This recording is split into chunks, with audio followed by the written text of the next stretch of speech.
Bonjour et bienvenue dans cette nouvelle vidéo. Aujourd'hui, je vais te présenter mon top 5 de mes meilleures lectures 2023. C'est parti!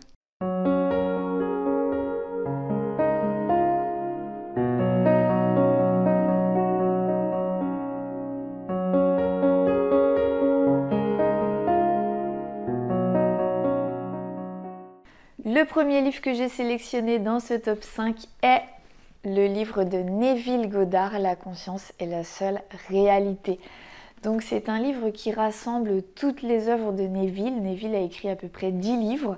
Donc celui-ci est les 10 livres en fait condensés dans un seul. Neville Goddard est un auteur né en 1905 et décédé en 1972. Donc c'est pas un auteur d'aujourd'hui, mais ses écrits très peu connus sont très puissants. Neville, dans ses ouvrages, explique que la conscience, donc notre esprit, est le plus puissant, que nos intentions, que nos croyances façonnent notre monde extérieur et que du coup, en travaillant sur nos croyances, on peut réaliser nos rêves, atteindre nos objectifs et cela sans limite. Ce livre nous apprend donc ce qu'est la foi, comment utiliser la prière ou l'imagination. Si on fait l'effort d'appliquer les conseils que nous dicte Neville dans ses ouvrages, eh bien nous pouvons réellement atteindre ce que nous souhaitons. Et du coup, c'est un livre très puissant. Pour en savoir un petit peu plus, je vais te lire le résumé qu'il y a au dos du livre. N'essayez pas de changer le monde car il n'est qu'un miroir. La tentative de l'homme de changer le monde par la contrainte est aussi inutile que de détruire un miroir dans l'espoir qu'il change de visage.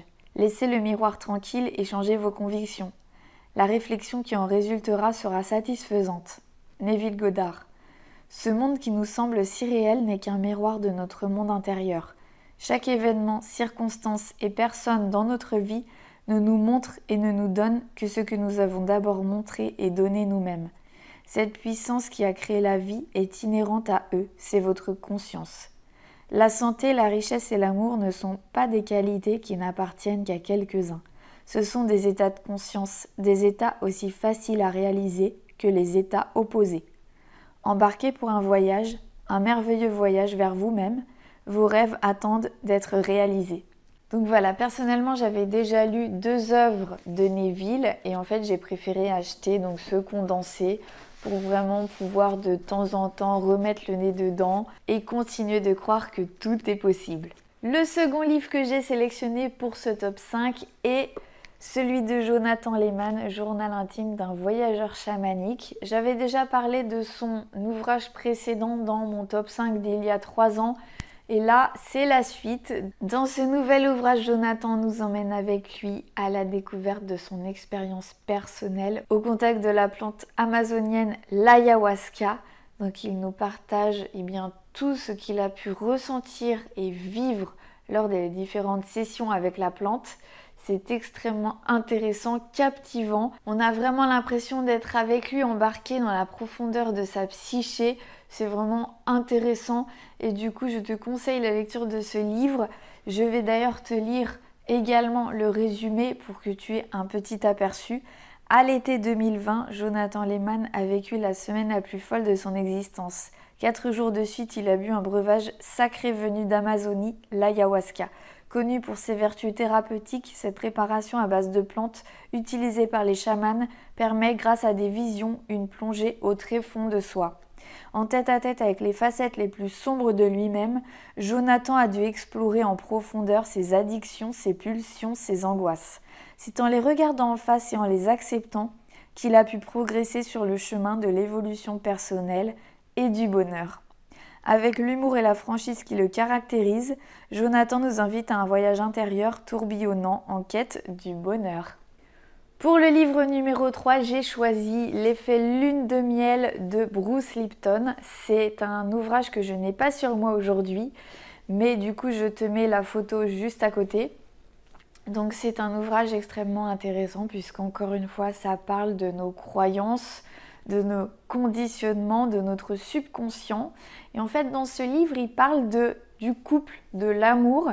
Comment maintenir l'effet lune de miel, donc cet état que nous avons quand nous rencontrons l'amour, cet état que nous aimerions garder et qui disparaît au bout d'un moment, il explique comment le maintenir, comment rester dans cet effet lune de miel tout au long de la relation.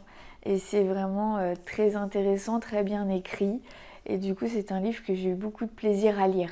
Donc évidemment, je te le conseille et il fait donc partie de mon top 5. Alors le quatrième ouvrage est un double ouvrage puisque c'est du même auteur et j'ai choisi de ne pas séparer ces deux livres parce que pour moi ils sont complètement complémentaires. Et du coup, ce sont les livres de Florentine D'aulnoy-Wang, qui est une thérapeute de couple. Et du coup, elle a écrit deux livres qui sont des perles. Donc le premier, c'est Les clés de l'intelligence amoureuse. Et le second, c'est Les clés de l'intelligence érotique. Donc ces deux livres, eh bien, sont pour moi des pépites que tout le monde devrait pouvoir avoir chez lui. Dans le premier, donc les clés de l'intelligence amoureuse, Florentine nous explique comment maintenir le lien entre les deux personnes. Donc quand on est en relation, eh bien souvent les années, les enfants, le quotidien font qu'il y a le lien qui se coupe, qui se rompt. Et du coup, Florentine nous explique l'importance de maintenir ce lien entre les personnes et du coup elle nous explique surtout comment faire grâce à des rituels qui sont très concrets et qui permettent du coup de réactiver des choses positives dans la relation. C'est vraiment une pépite, vraiment que je recommande. Il est extrêmement bienveillant, très très doux, très agréable. Il redonne confiance, il met de l'espoir. Franchement, c'est vraiment un joli livre. Et du coup, donc c'est un livre, avec 13 rituels. Donc voilà. Et dans celui-ci, donc les clés de l'intelligence érotique, donc c'est un complément, c'est-à-dire que évidemment dans une relation il y a aussi la partie intime et en fait du coup c'est aussi un livre qui va expliquer comment reconnecter avec le partenaire, mais surtout ça va plus loin, c'est-à-dire qu'il y a des vrais rituels aussi à appliquer dans ce livre et vraiment on est dans une intimité extrêmement bienveillante. En fait, l'auteur nous pousse vraiment à aller s'introspecter, à remettre en question certains comportements que l'on peut adopter par peur de perdre l'autre, par exemple. Et du coup, c'est vraiment quelque chose que je conseille aussi de lire. Ça, on apprend énormément avec ce livre. Les rituels sont simples, ils sont intéressants, ils donnent envie d'être faits. Et du coup, pareil, pour moi, les deux vont ensemble. C'est ce qu'elle dit de toute façon. On ne peut pas prendre soin de l'intimité si on n'est pas reconnecté et vice-versa. Donc voilà, pour moi, ce sont deux livres, vraiment, ce sont des pépites. Pour en savoir un petit peu plus, je vais te lire, comme pour les autres, les deux résumés qui sont derrière. Donc pour les clés de l'intelligence amoureuse, reproche, agacement, quotidien, tension. Nous connaissons tous des crises au sein de notre couple et avons tous besoin de solutions. Parce que le grand amour n'est pas donné, mais se construit pas à pas, Florentine D'aulnoy-Wang propose 13 principes et 13 rituels inspirés de la psychologie positive et des neurosciences pour développer votre intelligence amoureuse et passer de la crise à la reconnexion. Les conseils et exercices prodigués dans cet ouvrage vous aideront à communiquer sans crier ni vous taire, comprendre l'influence de votre enfance sur votre vie de couple, retrouver la joie d'être ensemble, sortir des conflits et transformer votre relation en profondeur. Pour les clés de l'intelligence érotique, alors que nous sommes abreuvés de manuels techniques destinés à nous rendre toujours plus performants sous la couette, la plupart des couples qui s'adonnent à ces séances de gymnastique sans culotte restent sur leur faim. Et si nous nous libérions de l'injonction à jouir pour nous reconnecter à nous-mêmes et à notre partenaire? Parce que le 7e ciel ne se résume pas à quelques secondes de plaisir, cet ouvrage vous propose 12 rituels à explorer en couple pour une sexualité vivante et vibrante. Vous y trouverez des propositions pour vous relier à votre être sexuel profond, lever les obstacles, les croyances et les peurs, faire grandir au sein de votre couple une sexualité entre sauvage et sacrée. Pour finir ce top 5, j'ai choisi le livre La mort n'existe pas de Stéphane Alix. Dans ce livre, Stéphane Alix rassemble plus de 15 ans de recherche sur les expériences de mort imminente et sur ce qu'on peut avoir comme information sur une potentielle vie après la mort. évidemment étayé de preuves scientifiques. Stéphane Alix était journaliste de guerre et lors d'un déplacement en Afghanistan avec son frère, ils étaient chacun dans une voiture et en fait son frère a eu un accident et il est décédé. Suite à cette expérience, il a entrepris un virage dans sa carrière et il s'est mis à enquêter pour savoir s'il pouvait y avoir une vie après la mort. Quelles sont les expériences de mort imminente, comment les expliquer. Et en fait, dans ce livre, c'est un résumé de toute son enquête. Mais c'est aussi un voyage intérieur très personnel puisqu'il nous embarque aussi dans un séjour au contact de la plante ayahuasca, donc un petit peu comme Jonathan Lehman dans son livre. Et du coup, je n'ai pas totalement fini la lecture, mais en tout cas, je peux te le recommander chaudement puisque c'est vraiment un livre extrêmement intéressant, captivant. Et du coup, on en apprend beaucoup plus sur cette potentielle vie après la mort, sur ces expériences de mort imminente, sur ces états de conscience modifiés. Et en fait, c'est vraiment un livre au goût du jour, moderne. Et du coup, je te le conseille vivement. Je vais te lire également le résumé à l'arrière du livre. 15 ans d'enquête sur l'après-vie pour gagner en sérénité face à la mort. Que se passe-t-il lorsque nous mourons? Que devient notre conscience? Survit-elle à la mort cérébrale? Ces questions vertigineuses se sont imposées à Stéphane au moment du décès de son frère. Il a dès lors mobilisé toutes ses compétences et son instinct de journaliste pour tenter d'élucider le mystère de la conscience. Les recherches en médecine et en neurosciences, ainsi que les innombrables phénomènes inexpliqués autour de la mort, expériences de mort imminente, perceptions extrasensorielles, etc., suggèrent que notre conscience possède une dimension spirituelle. Est-ce ce que les mystiques appellent âme? Pour percer le mystère, Stéphane décide de faire lui-même l'expérience de cette dimension à travers des voies alternatives, des pratiques spirituelles millénaires comme le chamanisme.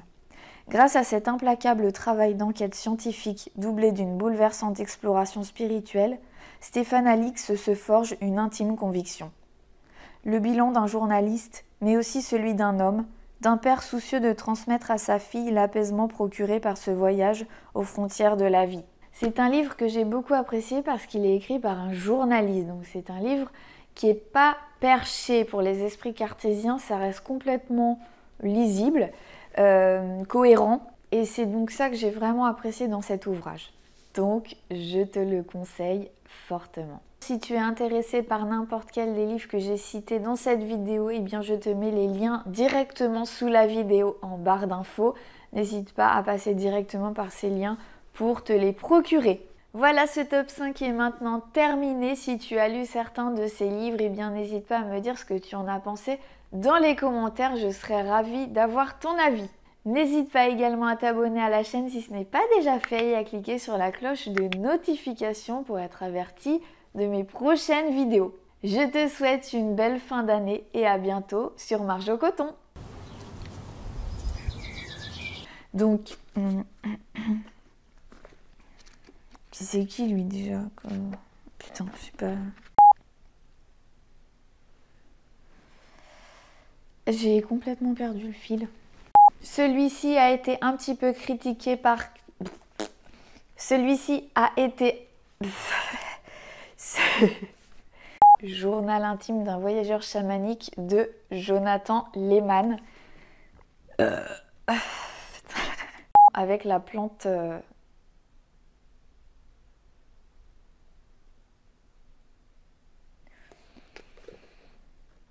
Je vais refaire.